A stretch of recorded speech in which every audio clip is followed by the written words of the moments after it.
At the family memorial service of my in-laws, my husband's sister who loves him so much said, "Oh, I can't believe that. Hendrix married such an ugly girl. I hate it. She insults me every time we meet." When she saw this, my mother-in-law chimed in instead of stopping her.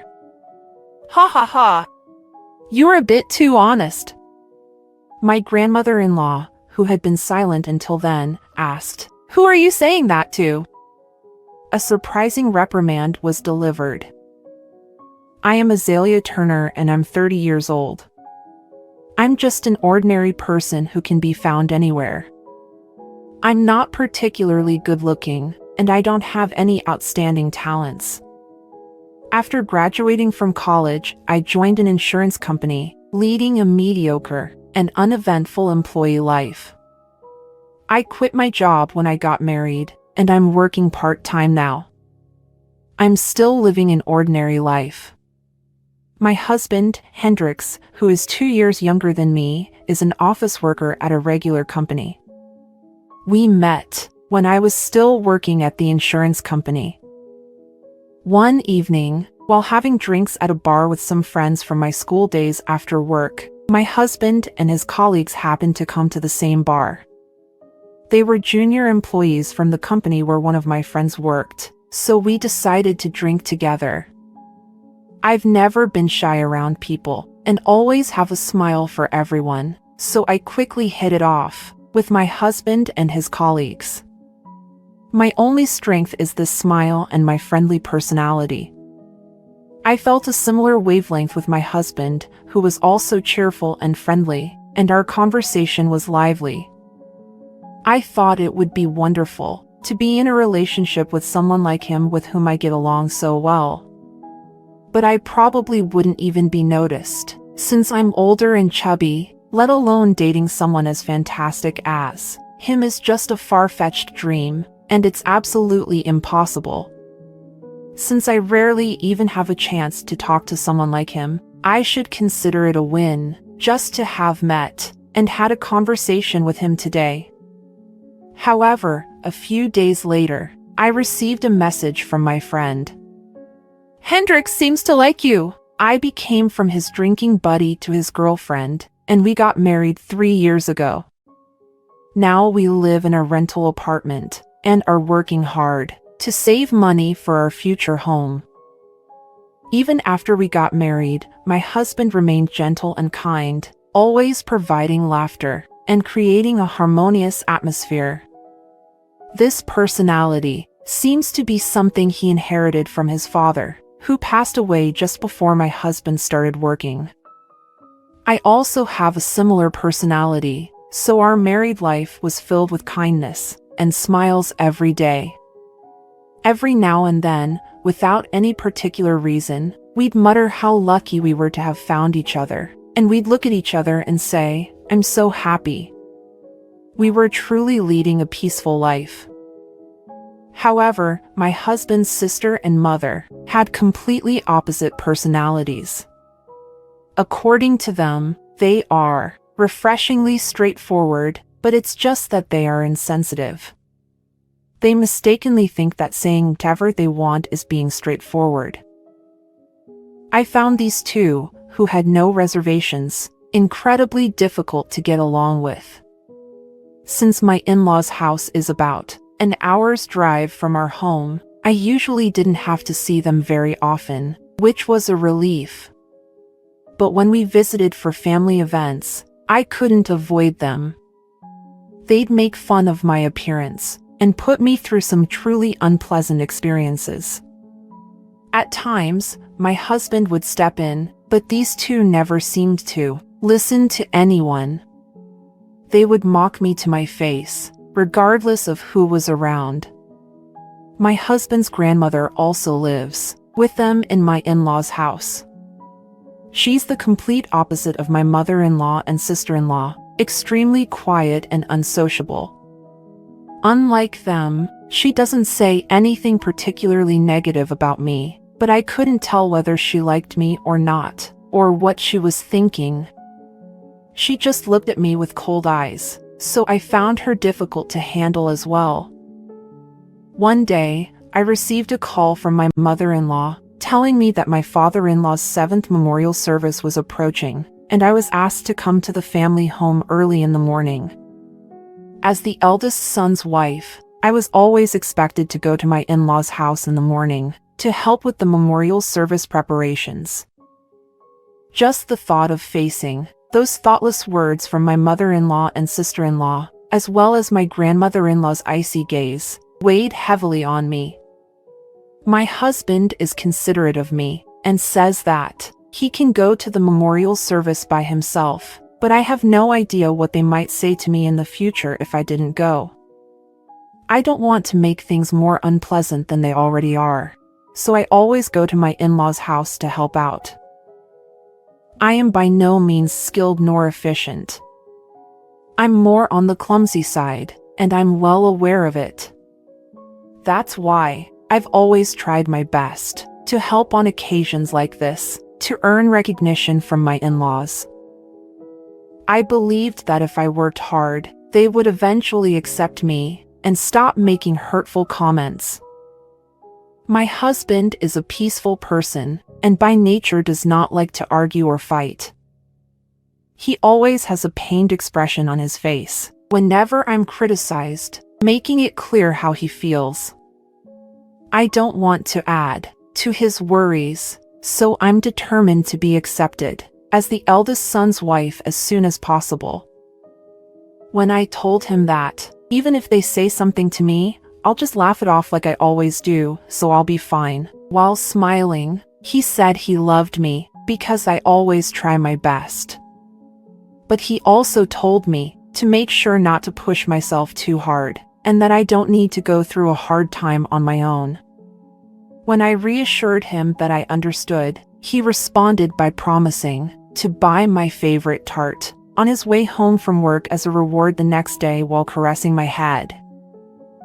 When I said I love him because he is such a kind husband, he smiled shyly while scratching his head. On the day of the memorial service, my husband and I arrived early at my in-laws' house. My husband's grandmother was waiting us at the front door. Feeling nervous by my husband's side, I greeted her, "Long time no see," but my grandmother-in-law didn't respond nor smile as usual. She made a gesture, as if to say, "Hurry up and go inside to help with the preparations," and then disappeared into the house. My husband and I exchanged glances, sharing a wry smile, and shrugged our shoulders. He told me in a quiet voice good luck and gave me a small thumbs up to encourage me, before I hurriedly followed my grandmother-in-law. Inside the room, they had removed the big shelf, which was dividing the space into 2 parts, to create a bigger seating area for the memorial service. When my mother-in-law and sister-in-law saw my face, they simply greeted me with a half-hearted welcome and exchanged meaningful smirks as usual. I didn't want to engage in unnecessary conversations that might lead to confrontation, so I responded with a polite "long time no see," and immediately started helping with the preparations.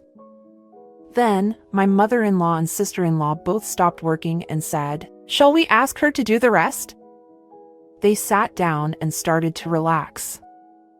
And then, they watched from a distance, taunting me by calling me slow and clumsy as I diligently prepared everything. They laughed and jeered, telling me I needed to work faster, or else the day would end before I finished. Especially my sister-in-law, Bianca, who loves her older brother, my husband, holds a strong grudge against me for taking her brother away. Her snide remarks and insults are far more spiteful than my mother-in-law's. As soon as my husband appeared, Bianca quickly changed her tone and attitude, turning into a sweet and cute sister. The speed of her transformation was truly astonishing. She showed affection to my husband in an ostentatious manner, talking in a sweet voice that made me feel sick. Watching her, I felt an overwhelming sense of exhaustion building up inside me. Before long, my mother-in-law and sister-in-law, claiming it was a rare family gathering, roped my husband into their circle, passing off the preparations to me, and stopped preparing for the memorial service completely. But there was no point in me voicing my opinion. I decided to ignore them and continued with the preparations, determined to get them done as quickly as possible. As I neared the end of my preparations, I looked up and saw my grandmother-in-law's back through the crack of the door. She was sitting alone in front of my father-in-law's memorial portrait. Seeing her like that, I couldn't help but wonder how much grief a parent feels when they lose a child. Feeling a deep sense of empathy, I quietly placed 2 cups of tea beside her. She noticed it, looked at me without changing her expression, and then silently placed one of the cups in front of the memorial portrait.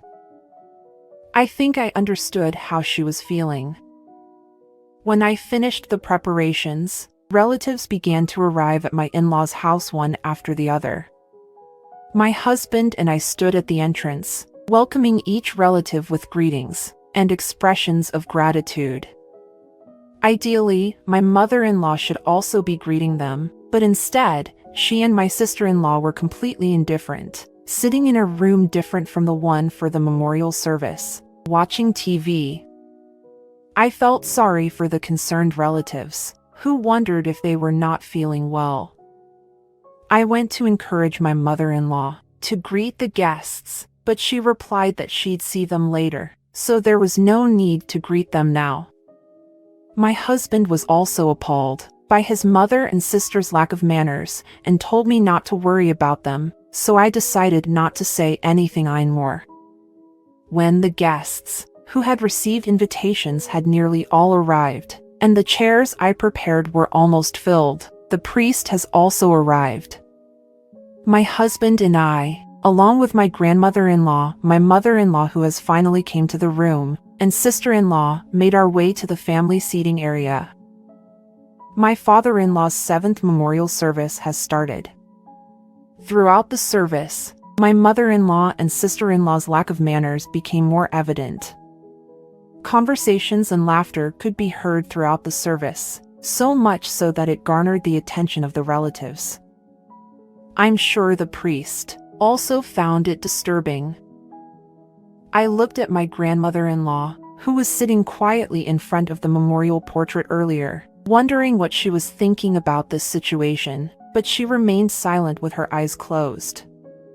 Although I didn't particularly get along with her, I couldn't help but feel sympathy for her, imagining what she might be feeling in this situation. It was disheartening that my mother-in-law and sister-in-law, who were the wife and daughter of the deceased, seemed to have no intention of paying their respects. I, at least, wanted to create a friendly atmosphere where the relatives who had gathered to remember my father-in-law could share their memories. Apart from my mother-in-law and sister-in-law's discourtesy, the 30-minute service proceeded smoothly. I left my seat first to prepare for the post-service meal in the next room. I escorted the relatives who had come, saying, "Please, this way." On the table, there were catered food, alcohol, soft drink, and more that I had prepared since early morning. My husband and I joined the relatives at the table, and everyone helped themselves to the food and enjoyed the meal. However, the respite was short-lived.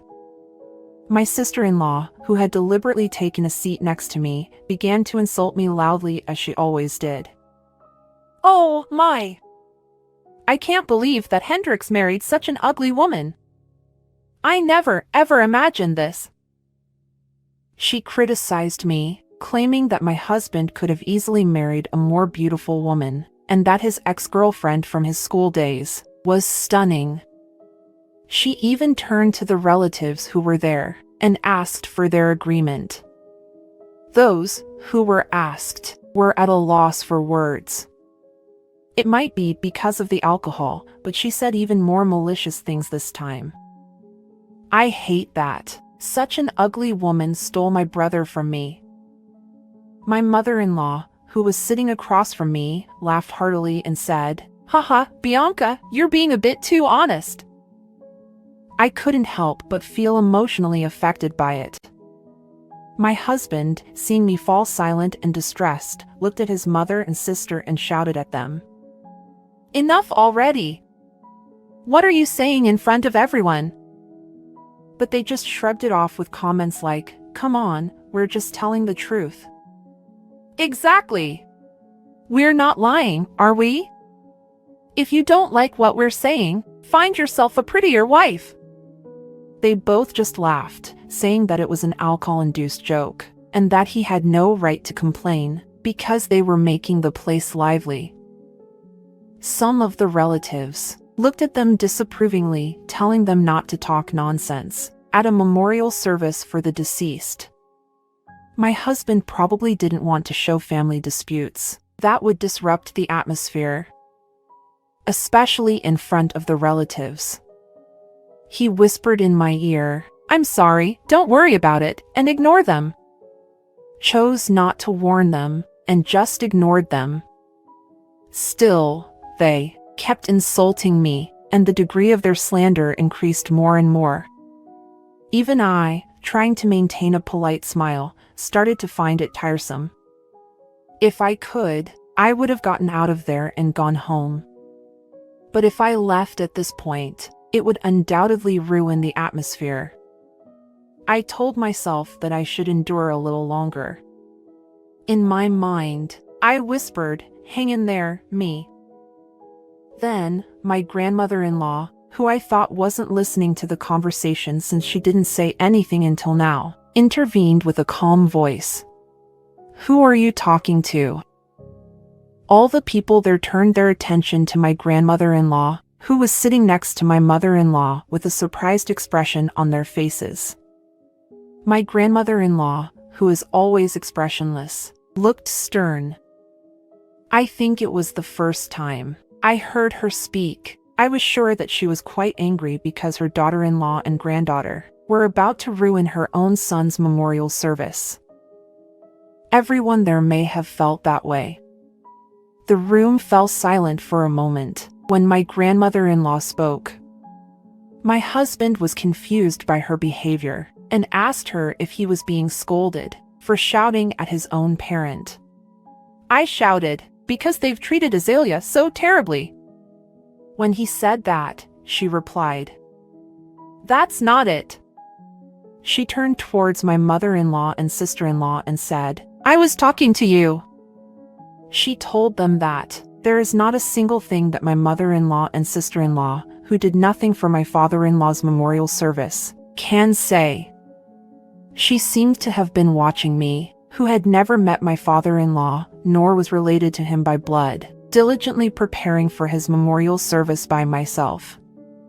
My sister-in-law and mother-in-law were furious with their faces turning red. "You can't be serious! Grandma, isn't that too harsh? I just told the truth." "Exactly. Besides, she's our eldest son's wife. Taking care of the matters of her husband's family is just expected, isn't it?" They snapped back at my grandmother-in-law. "You're my daughter-in-law. And you're the wife of the deceased. Bianca, you have an ugly heart. How can you say such cruel words?" Hearing the truth, they couldn't say anything anymore. Since I never thought that my grandmother-in-law would defend me, I was surprised, to be honest. We had never exchanged a word up until now. My grandmother-in-law started speaking quietly while the room was still silent, saying that it was a good opportunity. She explained that my mother-in-law's peculiar character hadn't changed at all since she married into the family, which naturally caused friction with her. Furthermore, her granddaughter, my sister-in-law, resembled my mother-in-law. That's why she had only maintained the bare minimum of interaction with these two. In contrast, my husband is gentle and considerate, just like his father. Since my father-in-law married my mother-in-law, who is older than him, and she had him wrapped around her finger, My grandmother-in-law had apparently worried that my husband might go through the same thing when he married me, who is older than him. That's why she had treated me in the way she had treated my mother-in-law and sister-in-law in the beginning. As time went by, she realized that I was a hardworking and kind daughter-in-law, which was contrary to her expectations. She told me that she had been very happy, that she had a very nice granddaughter-in-law these days. As I was sharing the happiness with my husband, after receiving praise from my grandmother-in-law and realizing that my efforts had been recognized, we were met with glaring stares from my mother-in-law and sister-in-law. My grandmother-in-law, noticing this, warned them, "It's absolutely unacceptable to mock and insult when you should be thankful." She said that a person who claims to be a straightforward person, but actually an insensitive person and doesn't think about other people's feeling, shouldn't act like this. She said to my sister-in-law, who is still glaring at me, "Bianca, you should learn from Azalea." She scolded Bianca, insisting that ridiculing a sister-in-law like me, who is younger but serves without a single complaint, is a foolish thing to do. All the relatives who were there agreed with my grandmother-in-law's words. They had actually felt sorry for me, but chosen not to offer words of sympathy, fearing that they might bully me even more if they did. Everyone said that they were on my side. My sister-in-law and mother-in-law, who had received criticism from all the relatives gathered, shivered with fear, turned pale, and quickly left. After they left, my grandmother-in-law turned to me and said, "The tea you served had a lot of warmth and was delicious." It was the first time she had spoken to me and smiled at me. She turned to my husband and said, "Even though your father failed, you found a wonderful wife. You two should live happily and cherish each other." These words brought tears of joy to my eyes and my husband's. My mother-in-law and sister-in-law haven't come back to my in-laws' house since the day of the memorial service. They apparently took refuge at my mother-in-law's parents' home. On that evening, my mother-in-law called my grandmother-in-law, complaining how my grandmother-in-law humiliated her. "If you apologize, I can come back." But it seems she coldly rejected her. "I have nothing to apologize for, and I don't want you to ever come back." Hearing this, my husband and I discussed and decided to reallocate the savings we had accumulated for our future home into funds for renovation. A few days later, we went to my in-laws' house together and told my grandmother-in-law that we want to live with her. She was thrilled and told us that we could move in any time. We quickly packed our belongings and moved in the following week. We decided to gradually renovate the dilapidated parts of the house. Of course, we will accommodate the requests from my grandmother-in-law who lives with us. Afterward, my mother-in-law's parents yelled at my mother-in-law and sister-in-law since they had stayed there too long and kicked them out of the house with literally nothing on them. It was to be expected. It must have been a major inconvenience for them since my mother-in-law and sister-in-law overstayed their welcome, especially when my mother-in-law didn't work and my sister-in-law didn't contribute much to the household finances. They are now living in a run-down apartment. It seems that they had struggled making ends meet with only my sister-in-law's salary. So, my mother-in-law started working, but she is having a hard time keeping a job due to her personality issues. They were not stable financially nor mentally. I heard that they are both irritable and are often arguing. On the other hand, since we moved to my in-laws' house, my husband's commute has become longer, but we're living peacefully with my grandmother-in-law. Currently, the biggest dream and goal for us as a couple is for my grandmother-in-law to hold our child while she's still healthy. I decided to work again until that day comes, and I got a part-time job at a nearby supermarket. This time, We are going to save money for our future child's education. When I finish work today, I think I'll make some delicious tea for my grandmother-in-law.